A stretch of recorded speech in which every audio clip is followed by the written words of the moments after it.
week 1 update. Well, not quite a full week. Dumpster is full. We have a bit more trash to put in there, but we have about 2/3 of this all gutted. We're going to come back to this kitchen layout. Right now, potential having a washer and dryer right here with pocket door going that direction. The master shower would come out to here. This would be a little bonus area. This is about 40 inches deep and about almost 30 inches wide. You have an accent / entertainment wall right here, an accent wall with a hidden or concealed door in the accent wall there. Washer and dryer coming down the hallway. Here's the guest bath with the commode, sink, your tub. That's your drain for the tub underneath the window. And we can put a niche in the wall right here,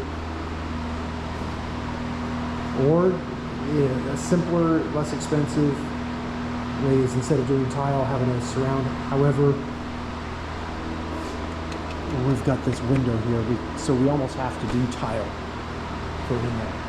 Okay, bedroom. You can see on the floor where this right here was a linen closet. Here's the bedroom closet, and we're going to keep the footprint the same, but we're going to move everything this way about 1.5 inches. So there's more space for a custom shower. Entering into the master bedroom. Again, extra trash. The dumpster's full. Master bedroom, nothing's going to change in here at all. Here's the master bathroom and the closet. So we're coming into the master bath. The plan is to have a sink. We're going to move the commode to here. We're going to move the shower 3 feet, 40 inches on the other side of the wall. There. The master closet coming in. Unless you replace the AC unit, it's really going to stay right where it's at, which is okay. It's missing a panel right here, but that can be all right. We can mesh that up. Filter's still accessible, and this closet's not going to get any bigger. It's going to be sufficient. So what we'll have is we can have, a shelf with closet rod right here on the left side. On the right side, we can do the same thing. All right here, shelf across there. We can't put any shelves on top of that, but we can do a closet rod going across in front of the panel, which we're going to replace the panel. That needs to happen. All right, coming back out.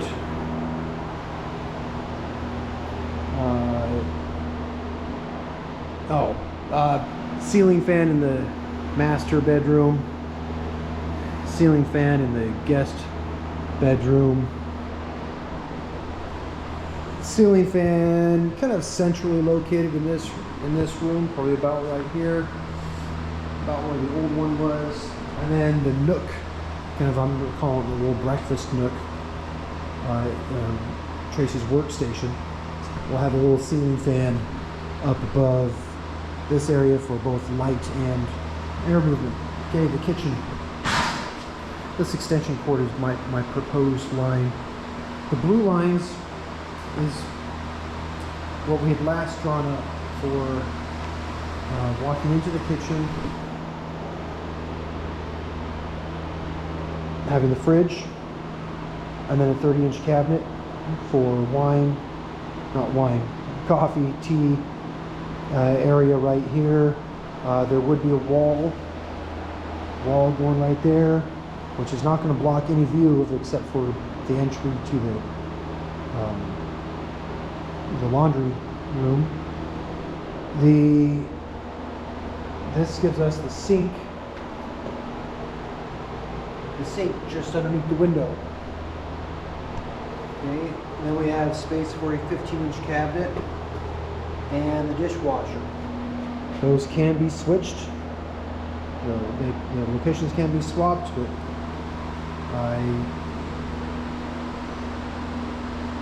either way, it's just personal preference on that.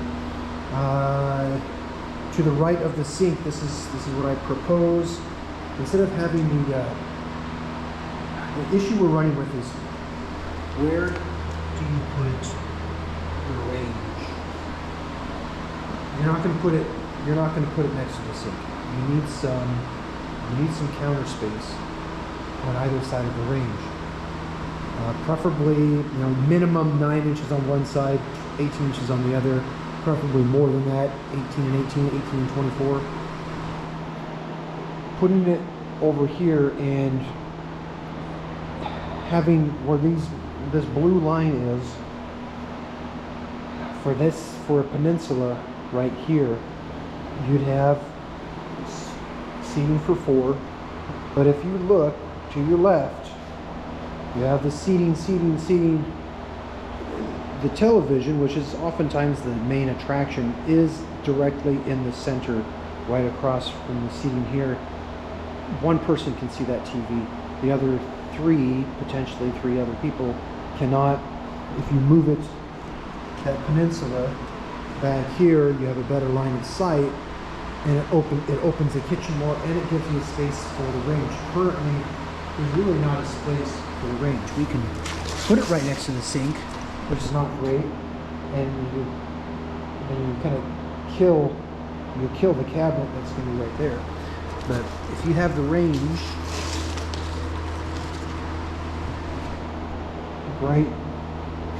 right here,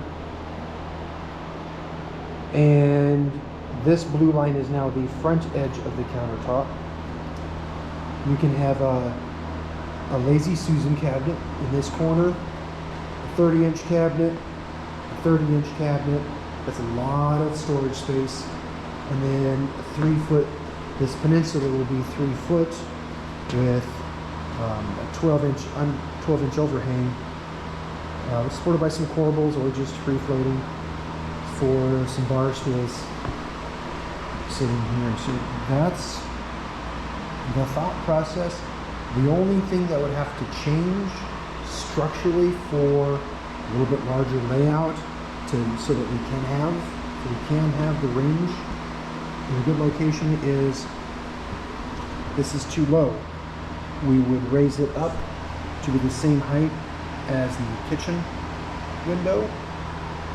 So it would be raised up a little bit, which is not a problem. Wood block and do some stucco work. That's with this current layout. This is to be a galley, kind of a galley kitchen here, where the wall's going to stop right there. Another option is turning the fridge. Turning the fridge right there. Having a cabinet right here, or a dishwasher. Turn the dishwasher. So this wall would be open, it'd be gone. You'd have the fridge, dishwasher, and this would be a blind corner cabinet. You can access it right here, and then you have to reach in to get back in there, and you'd have a cabinet above the fridge, a cabinet above the dishwasher, and all the way going into the corner, and cabinets going up to the window. Wall cabinets starting again on the other side of the window, all the way up to this window. So you'd have wall cabinets here, wall cabinets there, and then wall cabinets along there. If you put the fridge that way, it would open this up more. You'd have a really a large open space, very open, but you'd still need a place for your range. It doesn't give you a place for your range because you lose, the range used to be over here. If you want a peninsula. Having an island, if you put the range in the island, that can work, but you're looking at a downdraft. It'd be a little bigger island, and I'm not sure you want that because all of the seating at the island would be facing this direction with your back to the rest of the room. So, options. These are things that we talked about over the phone, but I wanted you to see some of it a little bit visually. You see this extension cord, that's where it would be at. I think this cord is about 8.5 feet from that wall. So you have 8.5 feet. Currently this is 8 feet from the wall, so this little nook area, is 8.5 feet to that south wall, or excuse me, 8 feet to that south wall, and 8.5 feet to the west wall, which is not a bad little spot. Some of that's getting eaten up by bar stools. If the bar stool tucks underneath there, you halfway, you have about an 8 foot by 8 foot area here that we can work with. We can do a built-in bench that's like 6 feet by 8 feet, and that's quite a bit of seating and a small table in the corner. That works. So, thoughts on what the kitchen should be? This would be a U-shaped like this with the fridge and dishwasher there and a blind corner cabinet. Not terrible. And your like coffee area would be really back in this corner above the dishwasher. The other option is having the fridge, put the dishwasher back there, having the fridge and a countertop here with a wall.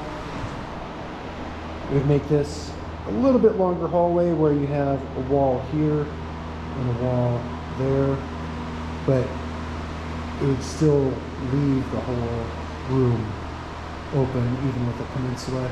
Either way, I think the peninsula has to come out past that window.